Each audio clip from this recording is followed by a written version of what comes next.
বিসমিল্লাহির রহমানির রহিম। বইয়ের নাম দিন প্রতিষ্ঠায় মহিলাদের দায়িত্ব। লেখিকা শামসুন্নাহার নিজামী। নবী রাসূল প্রেরণের উদ্দেশ্য, পৃষ্ঠা ৯ থেকে ১৩।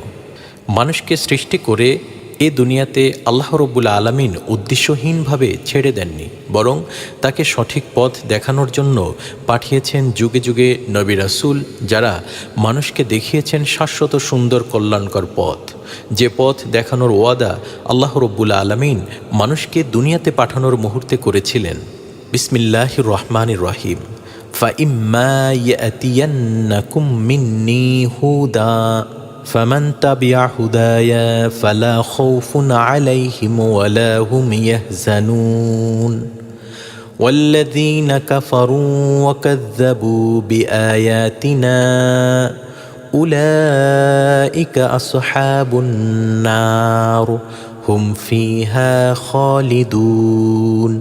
অতঃপর আমার কাছ থেকে যে জীবন বিধান তোমাদের কাছে পৌঁছবে, যারা আমার সেই বিধান মেনে চলবে তাদের জন্যে কোনো ভয় বা চিন্তার কারণ থাকবে না। আর যারা তা গ্রহণ করতে অস্বীকার করবে এবং আমার বাণী ও আদেশ নিষেধকে মিথ্যা মনে করবে, তারা নিশ্চয়ই জাহান্নামী হবে এবং সেখানে তারা চিরদিন থাকবে। সূরা আল বাকারা ৩৮ থেকে ৩৯। উপরোক্ত আয়াতে আমরা দেখতে পাই মানব জাতির জন্য রয়েছে দু ধরনের দিন। এক, আল্লাহ প্রদত্ত ও নবী রাসূল প্রদর্শিত দিন, আদম আলাইহিসসালাম থেকে শুরু করে শেষ নবী হজরত মুহাম্মদ সাল্লাল্লাহু আলাইহি ওয়াসাল্লাম পর্যন্ত সর্বযুগে আল্লাহর প্রদত্ত দিন একই সুরে ধ্বনিত হয়েছে। বিসমিল্লাহির রহমানির রহিম। লাকাদ আরসালনা নূহা ইলা কওমিহি فقال يا قوم اعبدوا الله ما لكم من إله غيره إني أخاف عليكم عذاب يوم عظيم। আমি নূহকে তার জাতির প্রতি পাঠিয়েছিলাম। অতঃপর সে বলল, হে আমার জাতি, তোমরা আল্লাহর দাসত্ব করো। আল্লাহ ছাড়া আর কোনো ইলাহ নেই। তোমাদের ব্যাপারে আমি এক কঠিন দিনের শাস্তির ভয় করি। সূরা আল আরাফ ৫৯। বিসমিল্লাহির রহমানির রহিম। ওয়া ইলা আদিন আখাহুম হুদা ক্বালা ইয়া কওমি ইবুদুল্লাহা মা লাকুম মিন ইলাহিন গায়রহু আফালা তাত্তাকুন। আমি কওমে আদের প্রতি তাদেরই জাতি হুদকে পাঠিয়েছিলাম। তিনি বললেন, হে আমার জাতি, আল্লাহর দাসত্ব করো, তিনি ছাড়া আর কোনো ইলাহ নেই। তোমরা কি ভুল পথ ছাড়বে না? সূরা আল আরাফ ৬৫। বিসমিল্লাহির রহমানির রহিম। ওয়া ইলা সামুদ আখাহুম সালিহা ক্বালা ইয়া কওমি ইবুদুল্লাহা মা লাকুম মিন ইলাহিন গায়রহু। সামুদ জাতির প্রতি আমি তাদের ভাই সালেহকে পাঠিয়েছিলাম। সে তার জাতিকে বলেছিল, আল্লাহর ইবাদত করো, তিনি ছাড়া আর কোনো ইলাহ নেই। সূরা আল আরাফ ৭৩। বিসমিল্লাহির রহমানির রহিম। ওয়া ইলা মাদিয়ানা আখাহুম শুআইবা ক্বালা ইয়া কওমি ইবুদুল্লাহা মা লাকুম মিন ইলাহিন গায়রহু। আর মাদিয়ানবাসীদের প্রতি আমরা তাদেরই ভাই শুআইবকে পাঠিয়েছি। সে বলল, হে আমার জাতির লোকেরা, আল্লাহর দাসত্ব করো, তিনি ছাড়া তোমাদের কোনো ইলাহ নেই।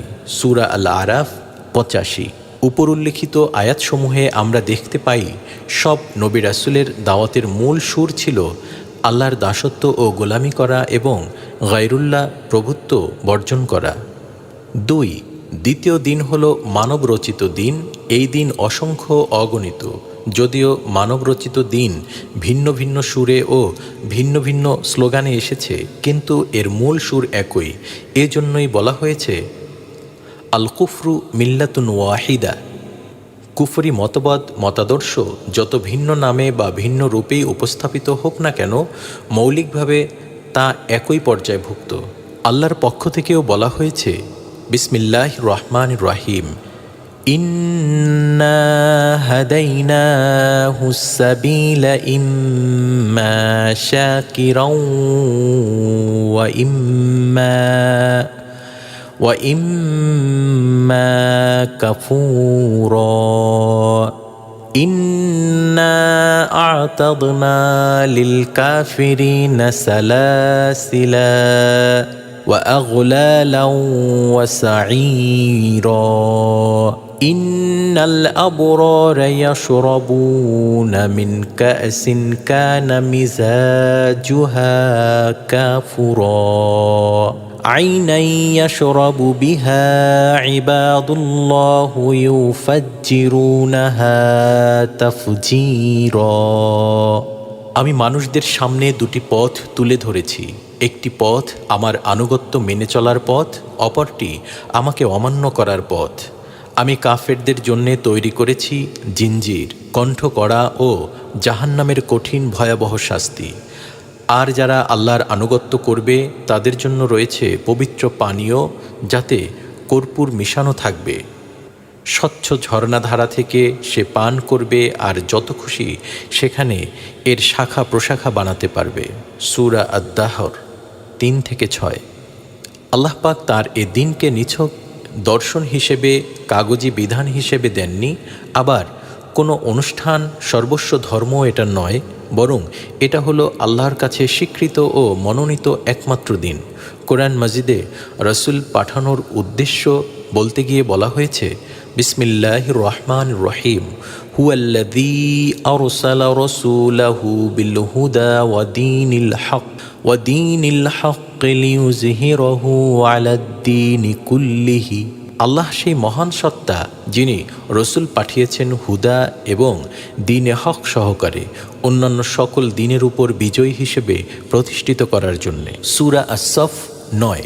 এখানে দ্বীনে হক বলতে ইসলামকে একমাত্র সত্য ও বাস্তবানুক দ্বীন বলা হয়েছে, আর আলাদ-দীনি কুল্লিহি বলতে মানবরচিত সকল আদর্শ, মতবাদ ও জীবন ব্যবস্থাকে ভ্রান্ত দিন হিসাবে চিহ্নিত করা হয়েছে। আল্লাহর দিনকে বিজয়ী করার দায়িত্ব নবী রাসূলগণ পুরোপুরি পালন করে গেছেন।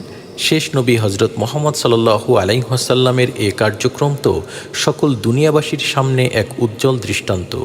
তিনি সফলভাবে একটি ইসলামী রাষ্ট্র প্রতিষ্ঠা করে সেখানে আল্লাহর আইনকে বাস্তবভাবে প্রতিষ্ঠিত করে গেছেন। দুনিয়ার অন্য কোনো মানবরচিত মতবাদ একদিনের জন্যেও তার মূল স্পিরিট সহ এ জমিতে প্রতিষ্ঠিত হয়েছে এমন কোনো নজির নেই। অথচ ইসলাম দীর্ঘদিন তার স্বকীয় বৈশিষ্ট্য সহ এ দুনিয়াতে প্রতিষ্ঠিত ছিল। শেষ নবী হজরত মুহাম্মদ সাল্লাল্লাহু আলাইহি ওয়াসাল্লামের ইন্তেকালের সাথে সাথে নবুয়তের ধারা শেষ হয়ে গিয়েছে। এখন আর কোনো নবী আসবেন না, অথচ আল্লাহর এ জমিনে আল্লাহর দ্বীনই প্রতিষ্ঠিত থাকবে। কে করবে এই দায়িত্ব পালন? এ দায়িত্ব তাদেরই উপর যারা মুসলমান নামে পরিচিত। মুহাম্মদ সাল্লাল্লাহু আলাইহি ওয়াসাল্লামের উম্মত বলে আমরা যারা গর্ববোধ করি, রাসূল সাল্লাল্লাহু আলাইহি ওয়াসাল্লামের রেখে যাওয়া দায়িত্বের বোঝা বইতে হবে তাদেরকেই। এ ব্যাপারে আল্লাহ পাকের নির্দেশ, বিসমিল্লাহির রহমানির রহিম, وَكَذَلِكَ جَعَلْنَاكُمْ أُمَّةً وَسَطًا لِتَكُونُوا شُهَدَاءَ عَلَى النَّاسِ وَيَكُونَ الرَّسُولُ عَلَيْكُمْ شَهِيدًا। আমি তোমাদেরকে এক মধ্যমপন্থী জাতি বানিয়েছি যাতে তোমরা লোকদের জন্য সাক্ষী হও আর রসুলও যেন তোমাদের জন্য সাক্ষী হন।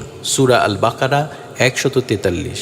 কেমন সাক্ষ্য রাসূল সাল্লাল্লাহু আলাইহি ওয়াসাল্লাম দিয়েছিলেন এ সম্পর্কে তার অন্যতম সহচারী প্রিয়তমা স্ত্রী বিবি আয়েশার এ উক্তি যথেষ্ট যে কোরআনই রাসূল সাল্লাল্লাহু আলাইহি ওয়াসাল্লামের বাস্তব জীবন। এ কোরআন তো শুধু আল্লাহ, কিতাব, ফেরেশতা ও পরকালের উপর ঈমান আনার জন্যই নয়, অথবা শুধু নামাজ, রোজা, হজ, জাকাতের নির্দেশ সম্বলিতও নয়, বরং এ হচ্ছে এক পরিপূর্ণ জীবন বিধান যার ব্যাপ্তি ব্যক্তি জীবন থেকে শুরু করে সমাজ এবং রাষ্ট্রীয় জীবনের বৃহত্তর অঙ্গন পর্যন্ত।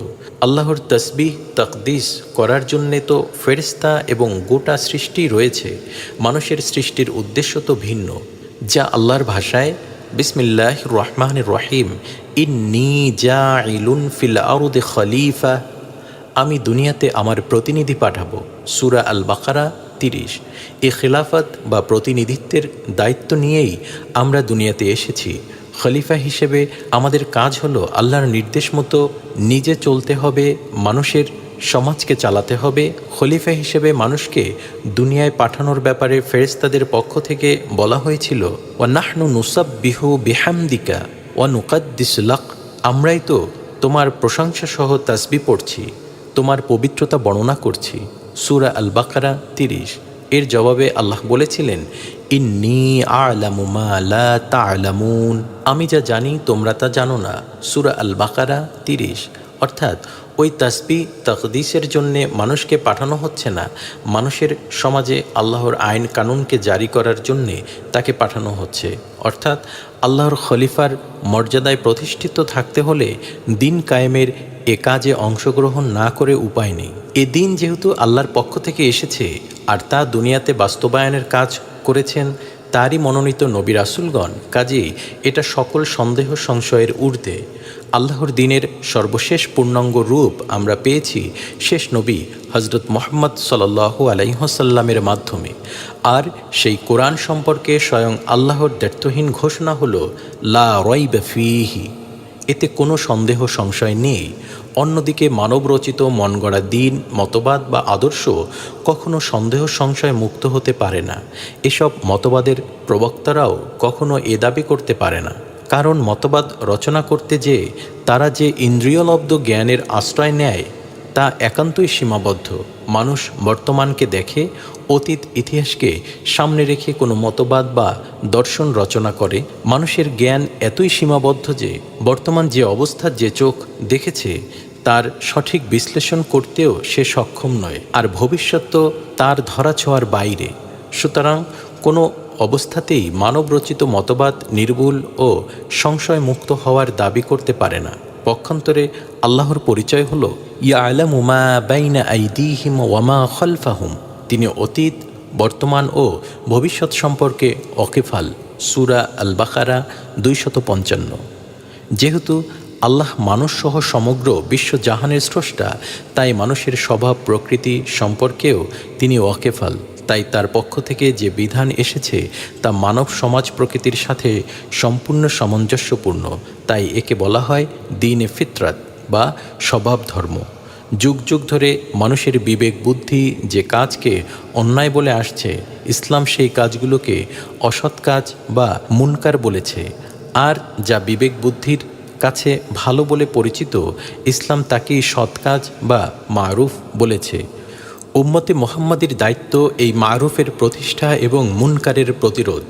আল্লাহ পাকের নির্দেশ, বিসমিল্লাহির রহমানির রহিম, ইয়া'মুরুনা বিল মারুফ ওয়া ইয়ানহাউনা আনিল মুনকার, তোমরা ন্যায়ের প্রতিষ্ঠা করবে আর করবে অন্যায়ের প্রতিরোধ। সূরা আলে ইমরান 110।